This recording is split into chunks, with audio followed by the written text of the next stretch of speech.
Good evening and welcome to Roma Theory. How are we doing? I'm back from Nice. What an experience. What a game. We didn't speak about the game because, guys, after the game, it was a hell of an adventure to come back. I took a 15-hour Flixbus in the middle of the night. It stopped in Florence, in freezing Florence. It was raining. I only had a jumper for 3 hours. I was back in Rome yesterday evening and I was absolutely cooked. I slept for 13 hours today as I had university lessons in the afternoon. So it was good. But yeah, I'm back and I liked the game. Big result, of course, in our first Europa League game. Not an easy result at all. It's never easy to go in France. It's never easy to go away, especially being your first game. So very happy about that one, but we have to move forward. We've got Verona on Sunday, 3 p.m. kickoff, back at the Olimpico after the derby last weekend, which was an away game, after that defeat against Torino, which still stings. It still stings, but it's part of the process. And I can guarantee you that if we hadn't lost that game, we wouldn't have won the derby at Nice. It's just how football works. We have to move on, and we've got Verona in a game that, look, I really don't want to jinx it again because I pulled an ultra mega jinx for the Torino game. But Verona or not Torino, not that Torino or anything special, Verona or not Torino, and we are not in a position to lose more points in an easy game after we did against Torino. We're going to win this game. And if that's going to be a jinx, clip it. It won't be a jinx. We're going to win on Sunday and we won't concede a goal. That's my prediction. We're going to win 2-0. Easy 2-0. Easy win. Pack it in your pocket. Go back home. Focus on Leo next Thursday in the Europa League. I don't think there's much to say on Sunday's game. I'm very convinced that we're going to win. But of course, it's a match preview, so I'm going to give a few words on Verona. I'll show you my predicted 11 for this one. And then, yeah, I mean, we'll speak about how we're coming towards this game, of course, coming from France and everything. But guys, if you've got any questions, pop them in the live chat as always. Lucas says, welcome back, Simo. How was Nice? Nice was nice. That was bound to happen, by the way. I had that in my head for the past week. Nice was nice. It was a good experience. It really was. There were a few incidents between the ultras in the evening before the game. But look, you know me, I don't want to get involved in what the ultras do, in the activities that they do. I really don't.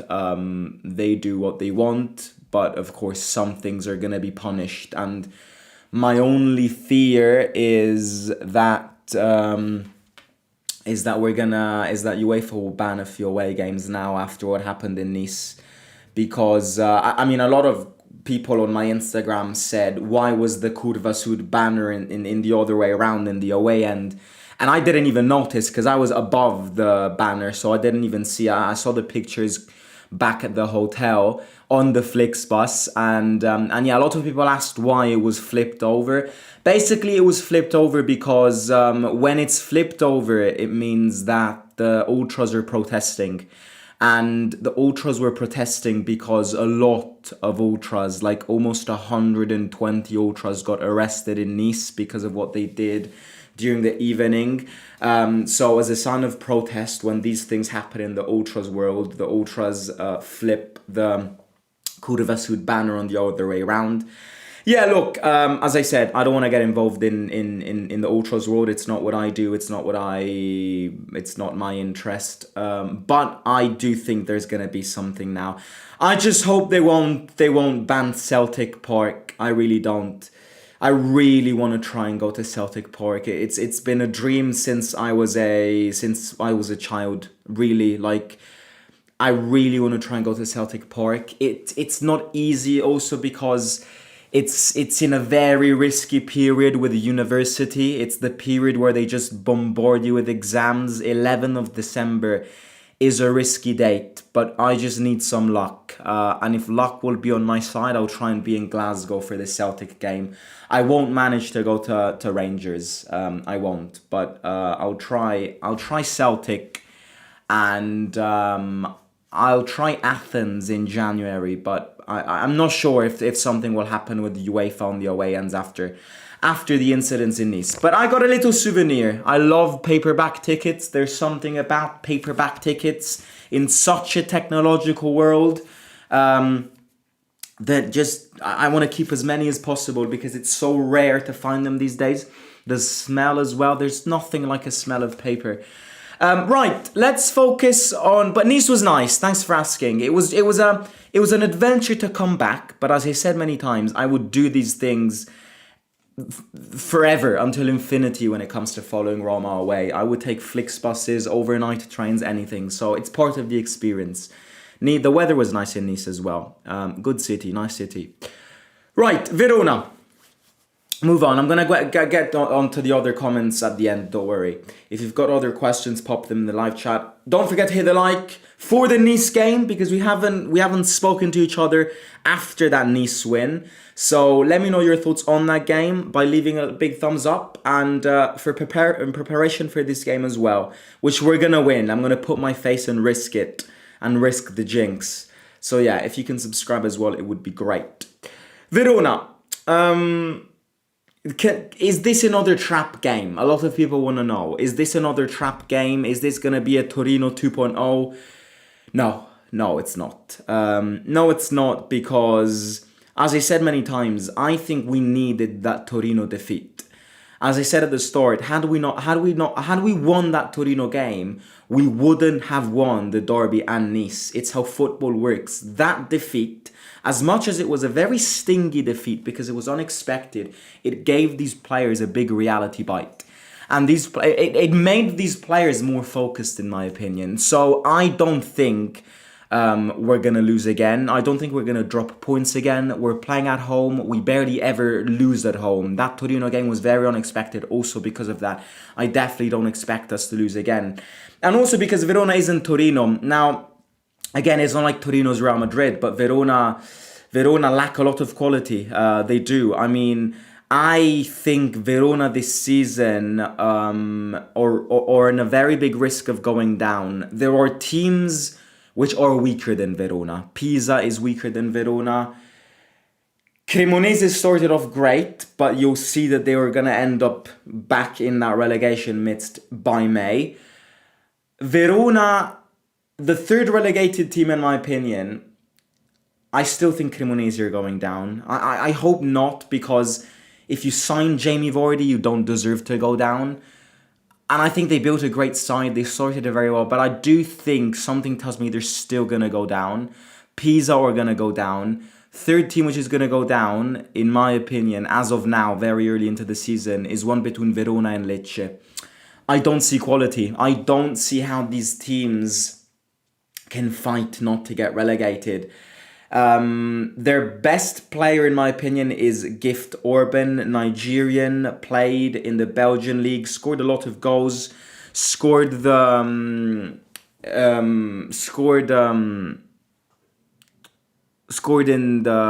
the Juventus game, the penalty. They did stop Juventus. You know, that they're a team that I think they are a team that are hard to beat at home.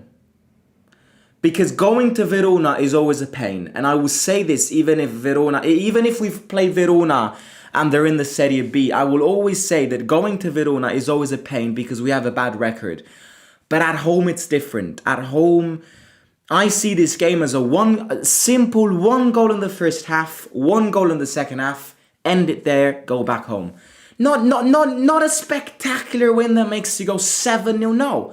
We don't do that right now. We're very sterile up front, something which I want to get into. But we're very solid in defense. This is going to be a solid defensive game where, due to our quality over them, we're going to score 2 goals and bring it back home. But again, speaking about Verona, just to give a little comment, they are, in my opinion, they haven't replaced, similar to Lecce, they haven't replaced well.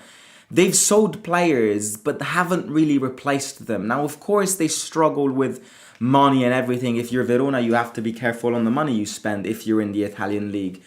But I just don't see where those points that are gonna count the most I don't see who grabs these points in that Verona side. Again, I really don't want to continue jinxing it. I must say that they did stop Juventus, which is a great result for them. Those are the points that they must grind if they want a chance. But of course, they lost to Lazio 4-0 at the Olimpico.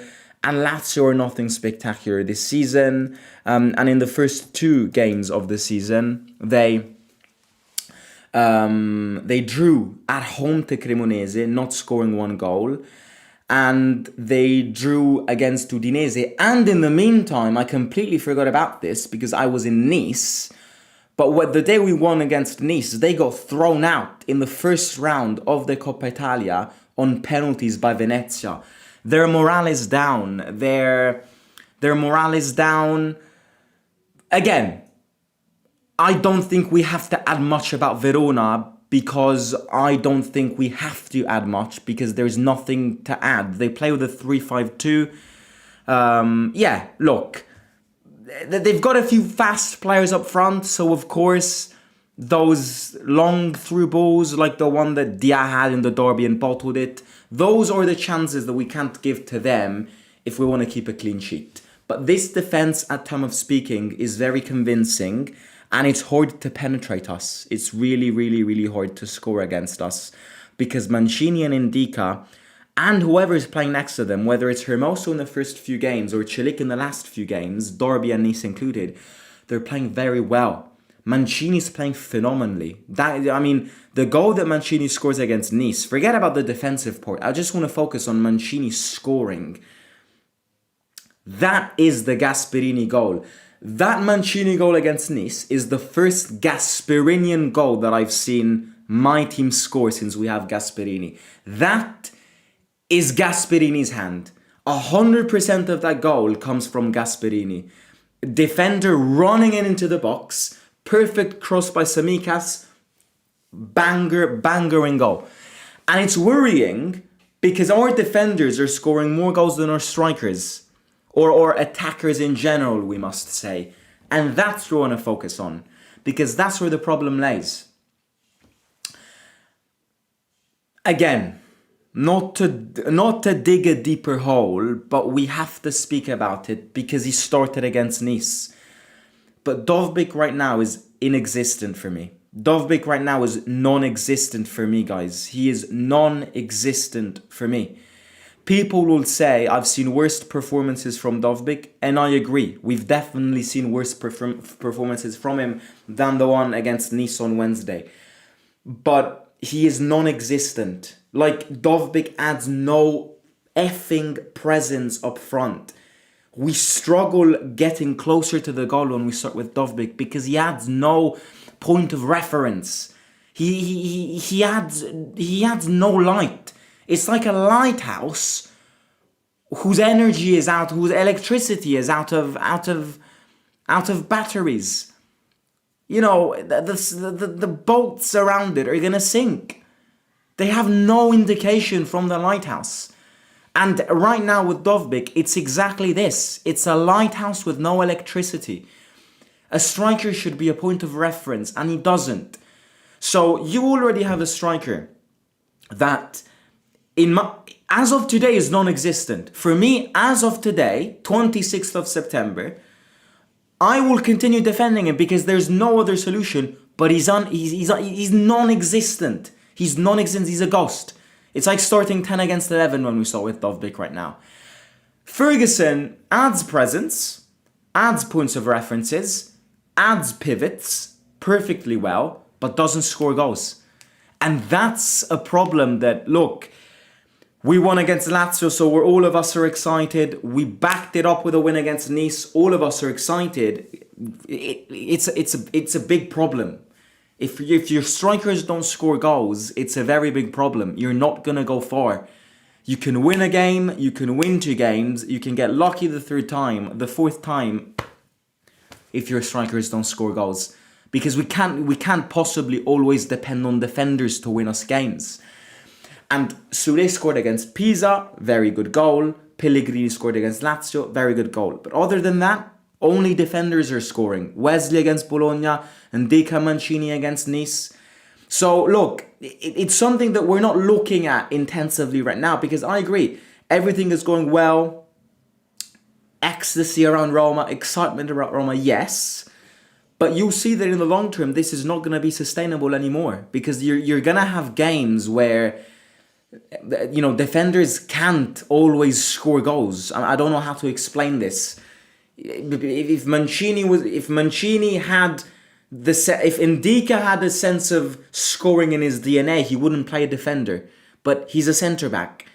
So there will be a point. What I'm trying to say here is that there's going to be a point where we need to start relying on our strikers. And as of now, we have a striker who's a ghost and a striker who does things great and perfectly, but doesn't score. And this is not a criticism to Ferguson. It's characteristic-wise. We chose a striker who doesn't love staying in the box. So that was our decision, which is why I say we needed a third striker. We needed to get rid of Dovbyk. I've been saying this. I'll say it now again. Those people who oppose the swap with Jimenez are crazy, absolutely crazy. But even no swap with Jimenez, I always said, even if Dovbyk stayed, that we needed a third striker.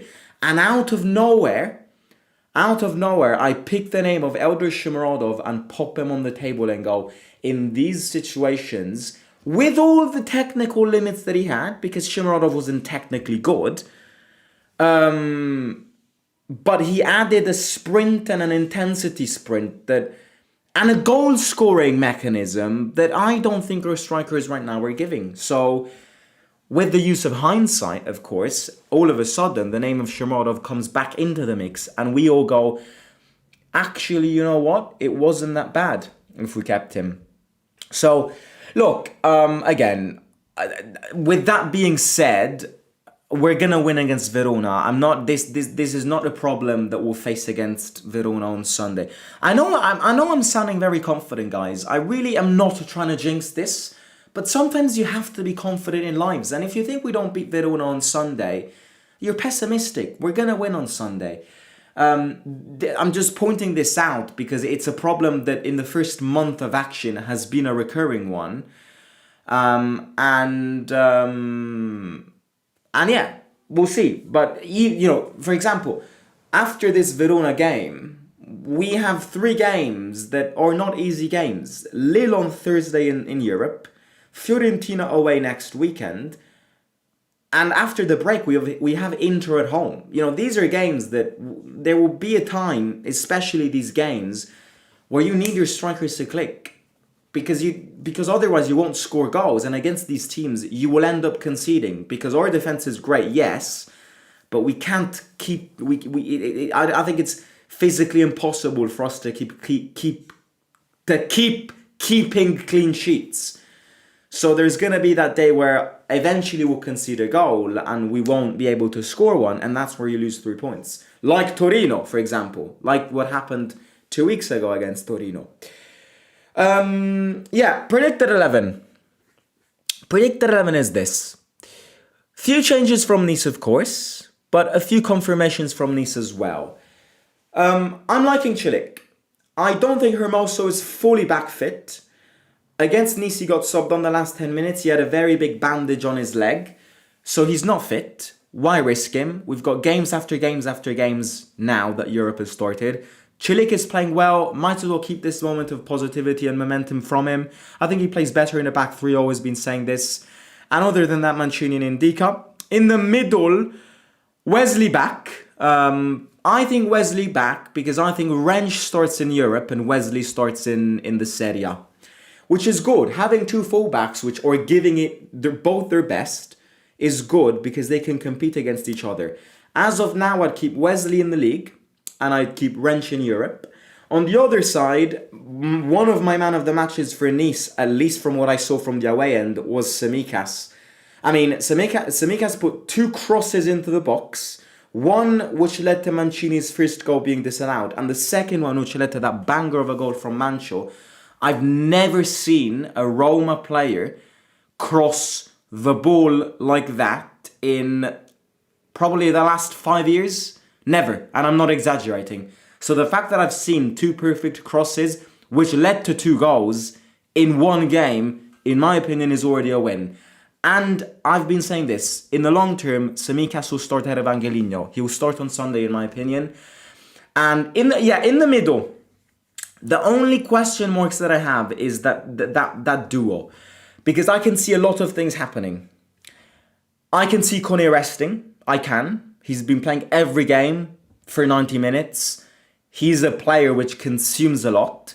So I can see him rest this game. I can. I don't want him to rest because we can't drop points and he's a point of reference and we need to start him. So I'm going to put him in my predicted 11. But if he rests this game, because we've got Leo on Thursday, Fiorentina next weekend, I wouldn't be surprised.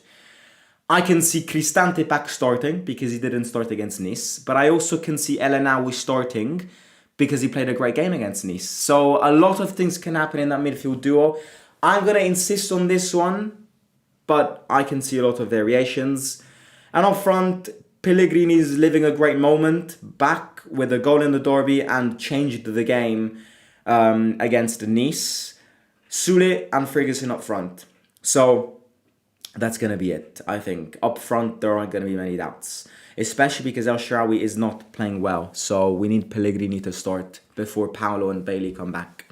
Question for you, how do you feel about Wesley missing the derby for a stomach issue? Do you feel he should have been there to experience the atmosphere in an important match? No, better not to risk, to be honest. Better not to risk. You mean starting or attending? He could have attended, but I mean, if he had a fever or a stomach issue, then you can't really blame him. Pellegrini deserves more playing time. He's earned it, says Phil. I feel the win in Nice is even more impressive as it's easy to fall after an emotional overload from the derby. Agree, and it's not easy, guys. It's not easy to go in France. French teams are weird. They can be weak and strong, whether it's PSG, whether it's Lyon, Rennes, Marseille. It's not easy to go to France. They've got bastard fans and bastard atmospheres. We should play with the Dybala as a full sign when he's back. It didn't really work out, though, in the Torino game. And I'm not a massive fan of Dybala as a full sign. Shomurodov is better than Dovbyk, says Lorenzo. I can't say any game is a done win, even if in paper it is. Of course, but realistically speaking, I'm going to say it again, just for an ultra jinx, no, hopefully not. We'll win on Sunday. If Dovbyk starts, we're in trouble. I wish we sold him. He's the most predictable striker in the league. All he does is hold up play.